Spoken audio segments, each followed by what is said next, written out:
In the opening scene, a young scout boy is standing at a busy intersection in Bangkok. Amidst the hustle and bustle of the traffic, he notices an elderly woman struggling to carry her bags across the street. Seeing her difficulty, the boy rushes to her aid, trying to assist her in crossing the road safely. However, in the confusion of the moment, he drops his mobile phone on the street and leaves it behind while helping the woman to safety first. Just as he turns to retrieve his phone, the traffic lights change and a speeding bus hits him, leading to his untimely death. Chivalry is not dead, chivalry kills. The next scene introduces the protagonist, Phuchit Poingnathong. Why do I feel like this guy's name is going to get this video demonetized? Who is facing numerous challenges in his life. He is a salesman at Yamaha company, where he is constantly belittled by his boss and colleagues alike. In addition, his girlfriend seems to have broken up with him in order to be a pop star, leaving him emotionally shattered. Despite his best efforts to make ends meet, Phuchit is struggling with his finances, living alone in a small apartment and burdened with mounting debts that he cannot seem to overcome. The constant pressures of his life are taking a toll on him, and he is growing increasingly desperate to find a way out of his predicament. On a certain day, Phuchit heads out to his school to sell his products to a potential client. However, he is crestfallen to discover that his colleague has already made the sale there. The very next day, Phuchit leaves his home to go to work, but to his dismay, he finds that his car has been repossessed by the creditor due to his failure to pay off his debts. Phuchit's day at work takes a turn for the worse when he is called to his boss's office and told to resign due to his poor sales performance. Returning to his desk, he is further disheartened to find a pile of overdue bills from credit companies, adding to his already mounting financial troubles. Feeling depressed, Phuchit goes to the staircase to gather his thoughts and have a cigarette, but his frustration only intensifies when he realizes he has run out of them. To make matters worse, his mother calls and asks him to send money to pay for his younger sister's schooling. Despite his precarious financial situation, Phuchit agrees to send the money. Just then, his phone rings again, and he answers, only to hear a stranger on the other end offering him a chance to win 10,000 baht. Initially, Phuchit suspects that it's a prank call from his colleague or friends, but the caller proceeds to reveal personal details about him such as his full name, age, and employment status, which leave him wondering.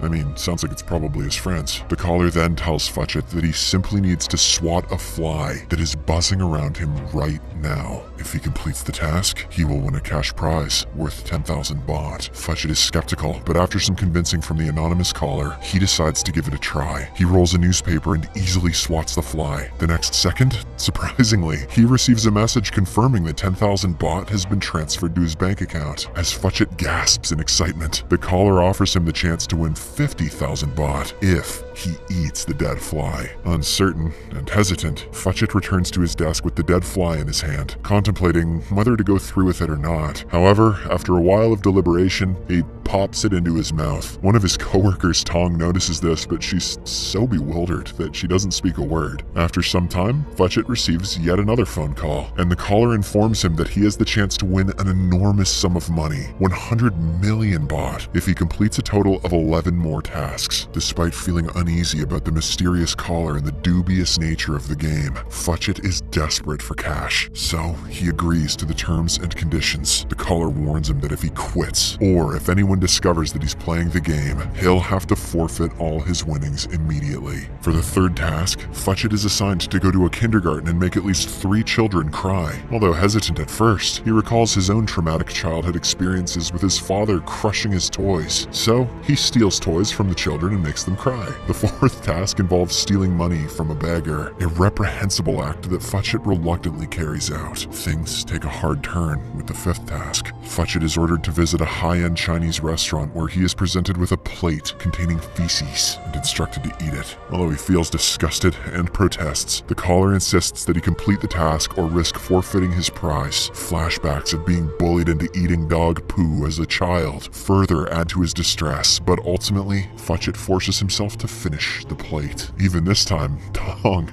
catches him in the act. She starts assuming that he has gone mental. Either that or he's broke, you know. As the twisted game progresses, the challenges become increasingly degrading, unlawful, and deadly. Prior to embarking on his 6th task, Phuchit is instructed to hand his phone over to a deranged individual at a bus stop. Through him, Phuchit learns that his next challenge is to fight a group of teenage hooligans on a moving public bus in order to acquire another cell phone. This will not be as cool as Shang-Chi. Initially, Phuchit attempts to negotiate with the delinquents for the phone, but when they start to bully him, he ends up getting into a physical altercation with them. During the brawl, Phuchit and one of the hooligans fall out of the bus, sustaining injuries. However, the fight is not over yet, as the teenage thug pulls out a knife and advances towards him. Just as he is about to attack, Phuchit grabs a large piece of meat and strikes the assailant's head, rendering him unconscious and fulfilling his 6th task. The next challenge is even more harrowing. Phuchit is instructed to break into a house and retrieve the corpse of a deceased individual. The problem is that it lies at the bottom of a well. Not only that, Phuchit also has to notify the deceased family members, and the total time for the entire task is just 10 minutes. It is a momentous and scary challenge, but since Phuchit has come this far, there is no looking back. As he descends into the well, he notices a swarm of cockroaches on his arm that startles him and causes him to fall into the water. After taking some time to gather his composure, Phuchit ties the rotting corpse to himself and begins to climb out of the well. Despite the limited time frame, he manages to get out and call the family members right before the deadline expires. Shortly thereafter, Phuchit is given another task, one that involves physically assaulting his ex-girlfriend's current boyfriend. Sure, says Phuchit. Surprisingly, Phuchit is quick to accept this one. Oh,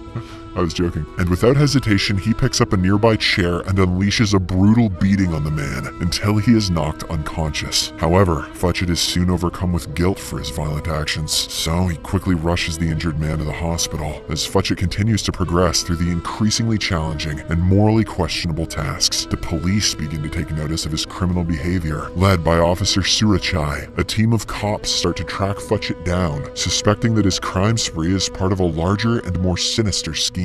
Meanwhile, Tong becomes increasingly concerned about Phuchit's odd behavior. Piecing together clues she overheard at a police station, she uses her computer expertise to hack into a website called 13. There, she finally comes across the live stream of Phuchit's horror show. Every move he makes, everywhere he goes, is being recorded. However, Tong has no idea that she is also being closely monitored, and that she has unwittingly become a part of the very game she is investigating. In the next scene, Phuchit, who is now a wanted criminal, finds himself in the hospital. There, he sees news that the police are after him. His phone suddenly rings, and the same mysterious caller warns him to avoid the police, as his capture would mean the end of the game, and the prize money would be lost. Despite the potential danger, Phuchit continues with his next task, the 8th one, which requires him to help a patient escape from room number 803 of the hospital. Hiding from the authorities, Phuchit reaches the specified room. Surprisingly, the patient he is supposed to help is the same elderly woman from the first scene.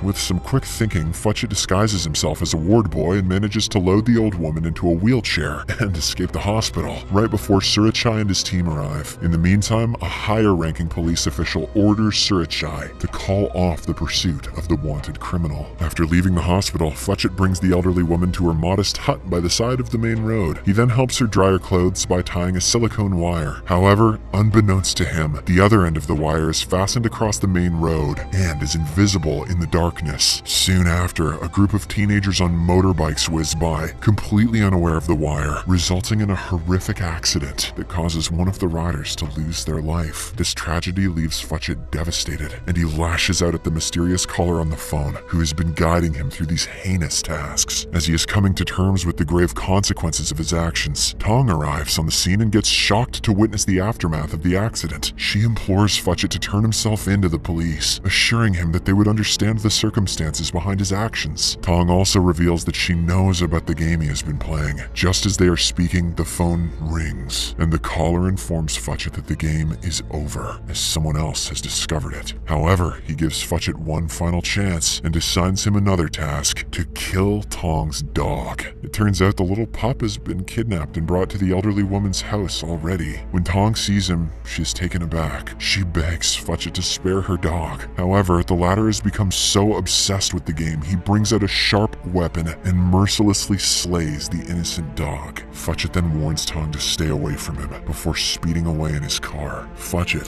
has truly embraced his name. After the incident, Tong, who is determined to uncover the mastermind behind all this, decides to head to the police station to report her suspicions. However, she has no solid evidence to prove her claims because the website, which she hacked previously, is now completely blank. Disheartened, she leaves the station, feeling helpless and lost. As she walks out, she stumbles upon a group of villagers who are arguing amongst themselves. Tong approaches them to check on the matter and learns that someone has shockingly sliced their cow with a samurai sword. This sends shivers down her spine as she realizes that it's none other than Phuchit. Tong follows the trail of blood he has left and reaches a strange room with the number 13 on it. However, as she is about to enter it, a man captures her from behind. Tong is then taken to the place where the reality game is being run from. As she enters the premises, she is confronted by the mastermind behind the game, a young boy named Key. He is revealed to be the same scout boy that we saw at the start of the movie. Surprisingly, he never died. The old woman somehow saved his life. Tong tries to reason with him and asks him to put an end to the game, claiming that it has already taken the lives of many innocent people. However, Key reveals that he is powerless to do so because he is just a component of it, and the underground reality game involves players and viewers that perhaps number in the thousands. Elsewhere, as Phuchit reaches the final destination of the game, he is taken aback by the revelation that the game is a social experiment, and all his actions were being monitored and recorded the entire time.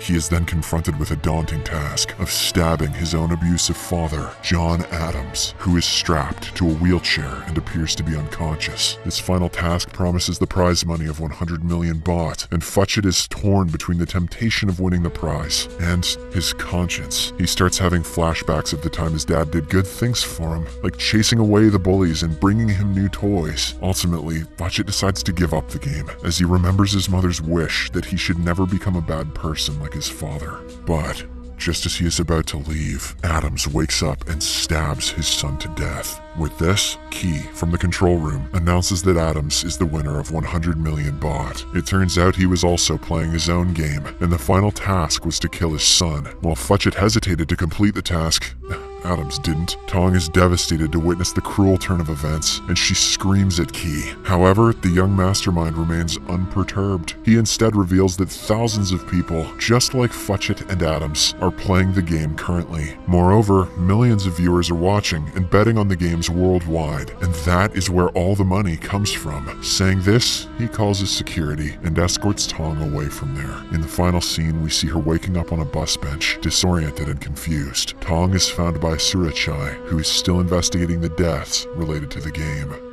Subscribe for more videos like this, turn on notifications, and leave a like to help the channel out. Thank you for watching.